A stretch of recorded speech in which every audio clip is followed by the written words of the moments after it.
ये भी तो आपका नहीं है। अगर रास्ते में कोई भी पड़ी हुई चीज मिले तो उसे इस्लामिक टर्म में लुक्ता कहते हैं और ऐसी चीज अपने लिए उठाना हराम है। अगर वो चीज हमने उठा ली तो उस शख्स तक पहुंचानी होगी जिसकी वो है, और हम बच्चे तो ऐसा नहीं कर सकते, तो इसलिए हमें वो चीज नहीं उठानी चाहिए। समझ आई मेरी बात? अब इसके मालिक तक पहुंचाना ये जरूरी है। ये तो बाबू अंकल के घर का दरख्त है। तो आए उन्हें देकर आते हैं। ये मेरी है, मेरी है। मुझे दे, तू बोल नहीं, नारियल है, नारियल पेड़ से ही गिरा होगा। वो पेड़ आपका है? नहीं। तो फिर आप इस नारियल पर क्यों लड़ रहे हैं? ये भी तो आपका नहीं है। अगर रास्ते में कोई भी पड़ी हुई चीज मिले तो उसे इस्लामिक टर्म में लुक्ता कहते हैं और ऐसी चीज अपने लिए उठाना हराम है। अगर वो चीज हमने उठा ली तो उस शख्स तक पहुंचानी होगी जिसकी वो है, और हम बच्चे तो ऐसा नहीं कर सकते, तो इसलिए हमें वो चीज नहीं उठानी चाहिए। समझ आई मेरी बात? अब इसके मालिक तक पहुंचाना ये जरूरी है। ये तो बाबू अंकल के घर का दरख्त है। तो आए उन्हें देकर आते हैं। ये मेरी है, मेरी है। मुझे दे, तू बोल नहीं, नारियल है, नारियल पेड़ से ही गिरा होगा। वो पेड़ आपका है? नहीं। तो फिर आप इस नारियल पर क्यों लड़ रहे हैं? ये भी तो आपका नहीं है। अगर रास्ते में कोई भी पड़ी हुई चीज मिले तो उसे इस्लामिक टर्म में लुक्ता कहते हैं और ऐसी चीज अपने लिए उठाना हराम है। अगर वो चीज हमने उठा ली तो उस शख्स तक पहुंचानी होगी जिसकी वो है, और हम बच्चे तो ऐसा नहीं कर सकते, तो इसलिए हमें वो चीज नहीं उठानी चाहिए। समझ आई मेरी बात? अब इसके मालिक तक पहुंचाना ये जरूरी है। ये तो बाबू अंकल के घर का दरख्त है। तो आए उन्हें देकर आते हैं। ये मेरी है, मेरी है।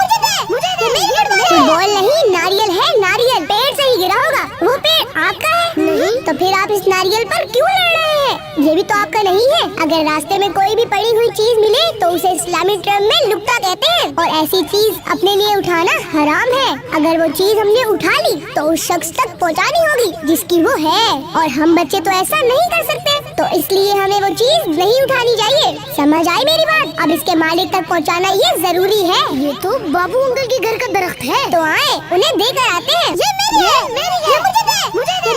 तू बोल नहीं, नारियल है, नारियल पेड़ से ही गिरा होगा। वो पेड़ आपका है? नहीं। तो फिर आप इस नारियल पर क्यों लड़ रहे हैं? ये भी तो आपका नहीं है। अगर रास्ते में कोई भी पड़ी हुई चीज मिले तो उसे इस्लामिक टर्म में लुक्ता कहते हैं और ऐसी चीज अपने लिए उठाना हराम है। अगर वो चीज हमने उठा ली तो उस शख्स तक पहुंचानी होगी जिसकी वो है, और हम बच्चे तो ऐसा नहीं कर सकते, तो इसलिए हमें वो चीज नहीं उठानी चाहिए। समझ आई मेरी बात? अब इसके मालिक तक पहुंचाना ये जरूरी है। ये तो बाबू अंकल के घर का दरख्त है। तो आए उन्हें देकर आते हैं। ये मेरी है, मेरी है।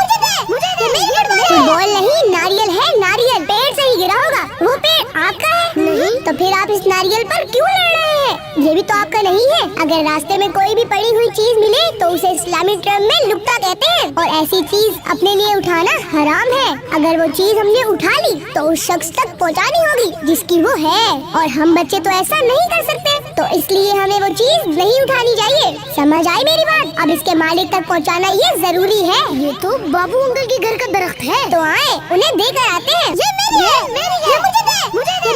तू बोल नहीं, नारियल है, नारियल पेड़ से ही गिरा होगा। वो पेड़ आपका है? नहीं। तो फिर आप इस नारियल पर क्यों लड़ रहे हैं? ये भी तो आपका नहीं है। अगर रास्ते में कोई भी पड़ी हुई चीज मिले तो उसे इस्लामिक टर्म में लुक्ता कहते हैं और ऐसी चीज अपने लिए उठाना हराम है। अगर वो चीज हमने उठा ली तो उस शख्स तक पहुंचानी होगी जिसकी वो है, और हम बच्चे तो ऐसा नहीं कर सकते, तो इसलिए हमें वो चीज नहीं उठानी चाहिए। समझ आई मेरी बात? अब इसके मालिक तक पहुंचाना ये जरूरी है। ये तो बाबू अंकल के घर का दरख्त है। तो आए उन्हें देकर आते